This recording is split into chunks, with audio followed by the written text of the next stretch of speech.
Assalamualaikum warahmatullahi wabarakatuh. Hai sahabat Asjar, kembali lagi di Asjar Podcast. Podcast selama Ramadan. Bersama saya Pauji dan rekan hebat saya Ibam. Kali ini kita kedatangan tamu, seorang mahasiswa asal Medan.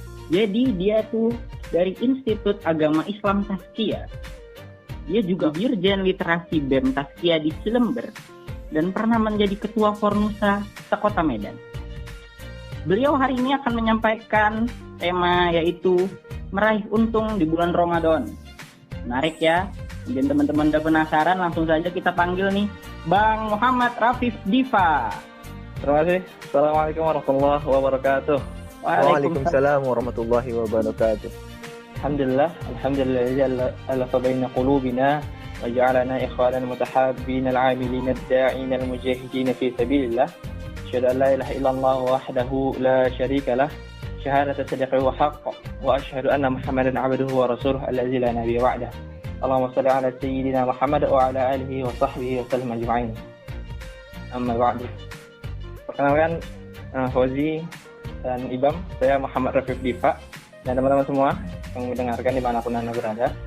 Saya Muhammad Rafif Diva, mahasiswa Institut Agama Islam Tazkiyah, jurusan Bisnis Manajemen Syariah.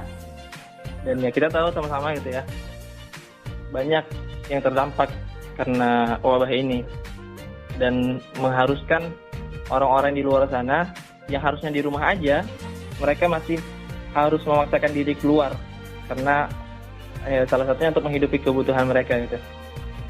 Untuk menghidupi, untuk memenuhi, dan untuk menjaga supaya mereka tetap hidup gitu.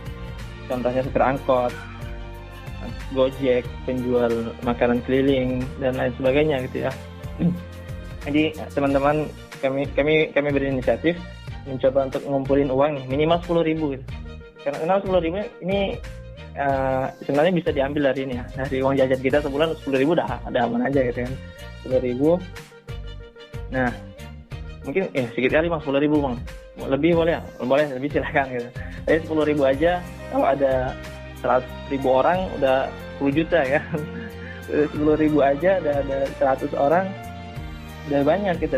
Udah dia main kali banyak gitu. Jadi teman-teman, insyaallah saya ini share, teman-teman boleh share ke teman-teman yang lain supaya gerakan ini bisa lebih masif gitu, untuk bisa membantu orang-orang di luar sana yang masih harus memaksakan diri keluar untuk menghidupi kebutuhan hidupnya dan keluarga. Jadi mendengar temanya yang tentang untung ya, meraih untung di bulan Ramadan ini jadi seperti apa ya, bisnis ya gitu ya. Tapi memang meraih untung di bulan Ramadan ini ya, kalau kita lihat ya, kalau saya lihat juga ada hubungan dari bisnis juga sih gitu kan. Bisnis musiman. Layaknya kayak kalau ini sebelum Ramadan bahkan udah mulai banyak yang jualan baju, banyak yang jualan celana, sepatu dan lain sebagainya. Bahkan banyak yang mempersiapkan segala kebutuhan untuk berjualan makanan nih, takjil di bulan puasa. Mulai dari puasa pertama sampai akhir ramai di jalan-jalan yang berjualan takjil bukaan untuk puasa. Tapi untung sebenarnya itu bukan sekedar itu, teman-teman. Bukan sekedar jualan, karena esensi puasa itu, esensi Ramadan itu bukan pada ngabuburitnya, bukan pada buka bersamanya dan lain sebagainya. Tapi Ramadan ini bagaimana akhirnya kita bisa lebih tenang, bisa lebih ekstra dalam beribadah, bisa lebih banyak menghabiskan waktu untuk beribadah dan lain sebagainya, teman-teman. Kemudian masalah untung, Allah banyak menjelaskan tentang keuntungan-keuntungan dalam kita beribadah. Juga kerugian-kerugian kita sebagai manusia. Apalagi ini di dalam bulan puasa gitu ya. Yang Allah katakan, Allah lipat gandakan segala kebaikan kita, insyaallah. Allah berfirman dalam surah Al-Asr, yang salah satu mungkin ayat yang surah yang kita hafal bersama, mungkin udah lama mungkin ya. Surah di juz 30, wal 'asr, demi masa, kata Allah. Di sini Allah bersumpah dengan waktu. Di buku yang saya baca salah satu buku yang saya baca ada Model Manusia Muslim Abad 21, bukunya karya Ustaz Anis Mata. Beliau menyatakan di situ ketika Allah bersumpah dengan salah satu makhluknya, sama seperti dia bersumpah dengan entah itu waktu, matahari, bulan, bintang, dan lainnya, itu menandakan ada sesuatu makhluk tersebut memiliki kedudukan yang sangat penting dalam struktur kehidupan manusia. Misalnya Allah bersumpah dengan matahari, yang matahari itu memiliki kedudukan yang sangat strategis dalam kehidupan manusia. Bagaimana jika nggak ada matahari, ya kan? Atau bagaimana jika letak bumi lebih jauh atau lebih dekat matahari? Jadi semua makhluk yang Allah gunakan untuk bersumpah menunjukkan bahwa makhluk itu merupakan suatu yang urgent, suatu hal yang penting di dalam kehidupan manusia. Dan di sini Allah bersumpah dengan waktu. Ulama kontemporer Yusuf Qaradawi mengatakan al-waktu wal hayat. Waktu adalah hidup itu sendiri. Waktu adalah kehidupan. Jadi ayat pertama al-asr, jika dimaknai dengan kehidupan tadi, bisa dikatakan dengan wal asr, demi waktu, demi kehidupan. Dan setiap manusia diberikan oleh Allah 3 jenis waktu. Yang pertama itu adalah waktu pribadinya, waktu mulai dia hidup hingga mati, baik itu ia sebagai anak, baik sebagai orang tua, baik sebagai suami, baik sebagai istri, baik sebagai tetangga, teman, dan lain sebagainya. Itulah waktu-waktu pribadinya. Kemudian waktu sosialnya, ada waktu sosial. Waktu sosial adalah usia rentang waktu pada suatu masyarakat, misalnya masyarakat Fir'aun. Kemudian yang ketiga adalah waktu sejarah. Waktu sejarah dimulai sejak Allah menciptakan bumi serta isi-isinya dan akan diakhiri dengan segala peristiwa penghancuran. Nah teman-teman, di dalam waktu-waktu ini ternyata Allah mengatakan di ayat berikutnya, wal 'asr innal insana lafi khusr. Sesungguhnya manusia itu berada dalam kerugian. Saya manusia, saya rugi. Antum manusia, antum rugi. Para pendengar semua manusia, kita rugi semua ternyata. Dan kata khusr di sini itu menunjukkan sesuatu yang luas, sesuatu yang umum. Jadi kerugian kita itu rugi dalam segala aspek. Baik dalam kerugian fisik, material, rohani, spiritual, ekonomi, politik, sosial, budaya, dan lain sebagainya. Kita rugi, teman-teman. Kita rugi sebagai manusia. Tapi ternyata Allah melakukan pengecualian. Illal ladzina amanu, di ayat berikutnya Allah menjelaskan, illal ladzina amanu wa 'amilus shalihat wa tawassaw bil haqq wa tawassaw bis sabr. Illal ladzina amanu, kecuali orang-orang yang beriman. Illal ladzina amanu wa 'amilus shalihat, dan orang-orang yang beramal saleh. Amal-amal saleh ini bisa kita kiaskan lagi dengan karya-karya berkualitas, kerja-kerja berkualitas kita. Illal ladzina amanu wa 'amilus salihati wa tawassaw bil haqq wa tawassaw bis sabr. Dan orang-orang yang saling berwasiat dalam kebenaran dan wasiat dalam kesabaran. Nah, tadi disebutkan pertama illal ladzina amanu, orang-orang yang beriman. Allah menjelaskan kriteria orang beriman dalam surah Al-Anfal ayat kedua.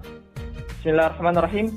Innamal mu'minuna alladzina idza dzukirallahu wajilat qulubuhum wa idza tuliyat 'alaihim ayatuhu zadatuhum imana wa 'ala rabbihim yatawakkalun. Sesungguhnya orang-orang yang beriman adalah mereka yang apabila disebutkan nama Allah gemetar hatinya, dan apabila dibacakan ayat-ayatnya kepada mereka bertambah kuat imannya, dan hanya kepada Allah lah mereka bertawakal. Di ayat ketiga Allah sambung, alladzina yuqimuna as-salata wa mimma razaqnahum yunfiqun, yaitu orang-orang yang melaksanakan salat dan orang yang menginfakkan sebagian dari rezeki yang kami berikan kepada mereka. Di ayat keempat Allah jelaskan lagi, ulaika humul mu'minuna haqqan lahum darajatun 'inda rabbihim wa maghfiratu wa rizqun karim. Mereka itulah orang-orang yang benar-benar beriman. Mereka akan memperoleh derajat tinggi di sisi Tuhannya dan ampunan serta rezeki. Jadi teman-teman, di bulan puasa ini baiknya kita maksimalkan segala kekuatan yang kita miliki, segala potensi yang kita miliki untuk berbuat kebaikan. Bukan berarti di bulan-bulan lainnya kita nggak berbuat kebaikan ya. Tapi bagaimana akhirnya kebaikan-kebaikan di bulan puasa ini bisa kita jaga setelah puasa ini berikutnya. Misal di puasa ini kita tekad untuk 1 kali khatam dalam 1 bulan. Di bulan-bulan berikutnya semangat itu kita jaga. Semangat untuk menghatamkan Al-Quran itu kita jaga hingga akhirnya di Ramadan berikutnya, insya Allah kalau kita ketemu, kita sudah terbiasa nih dengan 1 juz, dengan 1 kali khatam per bulan.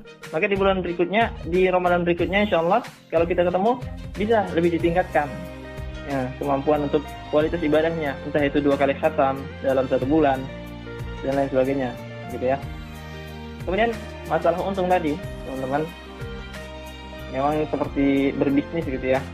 Kalau di bisnis itu consumer behaviornya itu, kita sebagai konsumen itu menginginkan yang namanya kepuasan maksimal. Dan kalau kita sebagai penjual, kita sebagai produsen, kita ingin untung laba kita banyak. Tapi kayak saya katakan, itu memang bulan puasa ini mungkin seperti bulan ini ya, bulan bisnis. Tapi bisnis yang lebih utama, Allah jelaskan dalam surah As-Saff, surah ke-61 ayat 10. Bismillahirrahmanirrahim. Ya ayyuhalladzina amanu hal adullukum ala tijarah tunjikum min 'adzabin alim. Wahai orang-orang yang beriman, maukah kamu aku tunjukkan suatu perdagangan yang menyelamatkan kamu dari azab yang pedih? Insyaallah. Perdagangan ini ternyata untungnya nggak cuma di dunia, tapi hingga akhirat. Insyaallah dapat untungnya. Allah jelaskan dalam ayat 11, tu'minuna billahi wa rasulihi wa tujahiduna fi sabilillahi bi amwalikum wa anfusikum. Dzalikum khairul lakum in kuntum ta'lamun. Yaitu ketika kamu beriman kepada Allah dan Rasul-Nya serta berjihad di jalan Allah dengan harta dan jiwamu. Itulah yang lebih baik bagi kamu jika kamu mengetahui. Di ayat 12 Allah menjelaskan lagi, yaghfir lakum dzunubakum wa yudkhilkum jannatin tajri min tahtiha al-anharu wa masakin thayyibatan fi jannati 'adn. Dzalikal fawzul 'adzim. Dan di ayat ke-13 sambungannya, wa ukhra tuhibbunaha nasrun minallahi wa fathun qarib wa basyiril mu'minin. Allah menjelaskan di ayat ke-12, niscaya Allah akan mengampuni dosa-dosamu dan memasukkan kamu ke dalam surga yang mengalir di bawahnya sungai-sungai dan tempat-tempat tinggal yang baik di dalam surga Aden. Itulah kemenangan yang agung. Dan di ayat ke-13 Allah menjelaskan, dan ada lagi karunia yang lain yang kamu sukai, yaitu pertolongan dari Allah dan kemenangan yang dekat waktunya. Dan sampaikanlah kabar gembira kepada orang-orang yang mukmin. Insyaallah teman-teman. Jadi bisnis yang sebenar-benar bisnis dan seuntung-untungnya bisnis adalah ketika kita berbisnis dengan Allah. Ketika kita berbisnis, ketika kita menyerahkan diri kita sepenuhnya untuk beriman dan berjihad di jalan Allah Subhanahu wa taala. Apalagi di bulan puasa ini, teman-teman. Dalam hadis Rasulullah disebutkan, man shama ramadhana imanan wa ihtisaban ghufira lahu ma taqaddama min dzambi. Barang siapa yang mengerjakan puasa di bulan Ramadan dengan karena iman dan berharap pahala, maka akan diampuni dosa-dosanya yang telah lalu. Sama teman-teman, ketika kita berpuasa dan karena keimanan harapan kita terhadap Allah, terhadap pahala dan surga Allah, maka akan diampuni dosa-dosa yang telah lalu. Nah teman-teman, di ayat, mungkin sebagai penutup, di ayat Al-Baqarah ayat 186, ini ayat yang cukup berdekatan dengan perintah puasa. Al-Baqarah 183, ya ayyuhallazina amanu kutiba alaikumussyam, gitu ya teman-teman. Di ayat 186-nya Allah menjelaskan, wa idza sa'alaka 'ibadi 'anni fa inni qarib ujibu da'watad da'i idza da'ani falyastajibu li wal yu'minu bi la'allahum yarshudun. Wa idza sa'alaka 'ibadi 'anni fa inni qarib. Dan apabila hamba-hambaku bertanya kepadamu Muhammad tentang aku, kata Allah, ujibu da'watad da'i idza da'an. Maaf, inni qarib, kata Allah.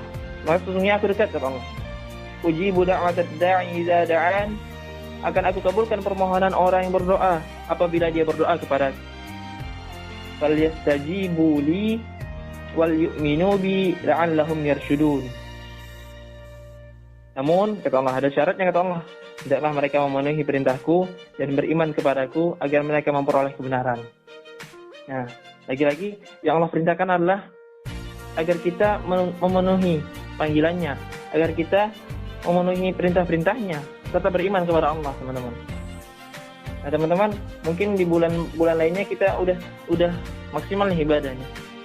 Nah, di bulan puasa ini kita tingkatkan lagi nih puasa kita tingkatkan lagi amalan-amalan kita, sedekah kita, mungkin juga qiyamul lail kita. Mungkin di bulan lain kita nggak sempat bangun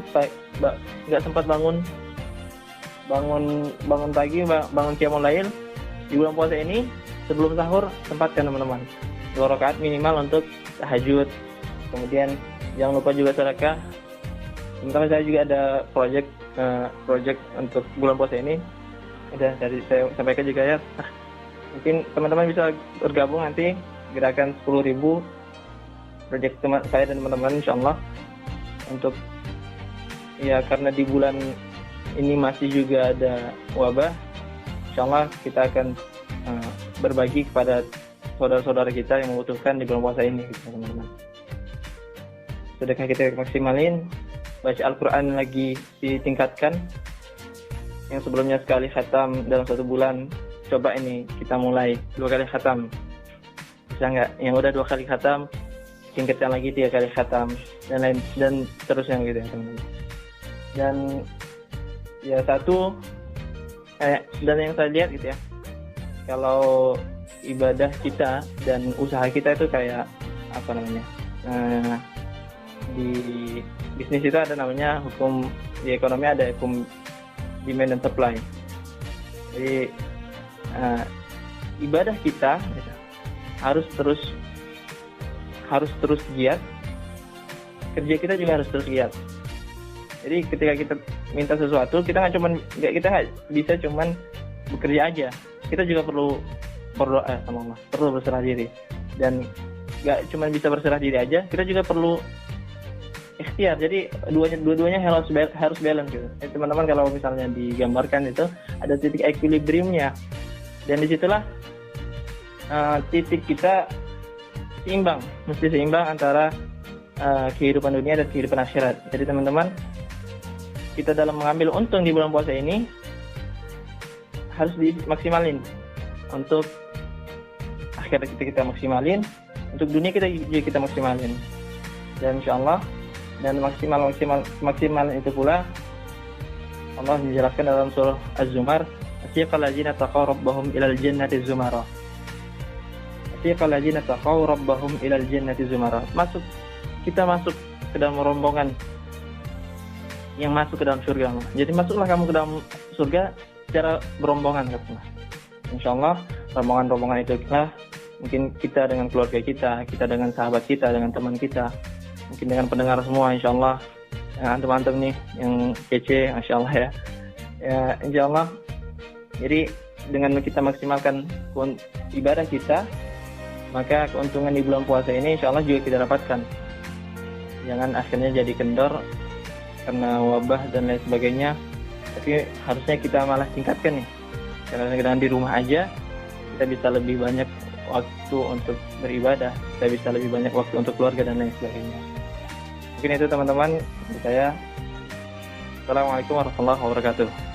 Baik, Masya Allah. Penyampaian dari Bang Rafif ini sangat bermanfaat dan sangat menginspirasi bagi kita.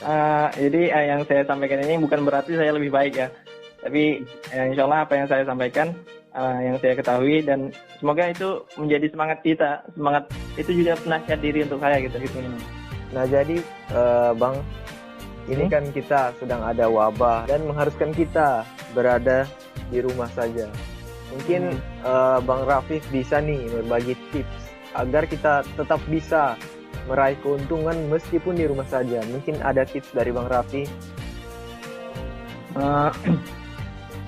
Kalau saya ya, kita maksimalin dulu nih. Soalnya kita maksimalin, ibadah kita maksimalin.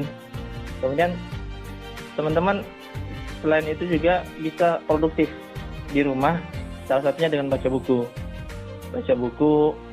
Mungkin kalau nggak di rumah, mungkin kita bisa satu buku mungkin 1 bulan. Mungkin ini bisa di rumah aja nih. Buku-bukunya dibanyakin, lebih di press lagi untuk membaca, kemudian lebih apalagi nih ya, berkarya baik itu dari sosial media atau dari tulisan-tulisan, buat tulisan. Saya juga aktif, sedang mencoba untuk aktif di blog. Ada teman-teman boleh cek di emeralfifdiva.blogspot.com. So, insyaallah ini cari kegiatan-kegiatan positif yang akhirnya teman-teman itu suka di situ gitu. Entah itu belajar masak, itu salah satu kegiatan yang bisa kita maksimalin, dan itu juga ya bisa bernilai ibadah gitu ya kan. Kita masak, kita buat orang senang, buat keluarga senang, berpahala gitu. Kita buat tulisan, orang senang membacanya, berpahala insyaallah. Ini itu teman-teman yang akhirnya yang hobi kita bisa kita maksimalin untuk bisa beribadah, untuk bisa berbuat kebaikan di bulan puasa ini, apalagi khususnya di sedang wabah-wabahnya ini.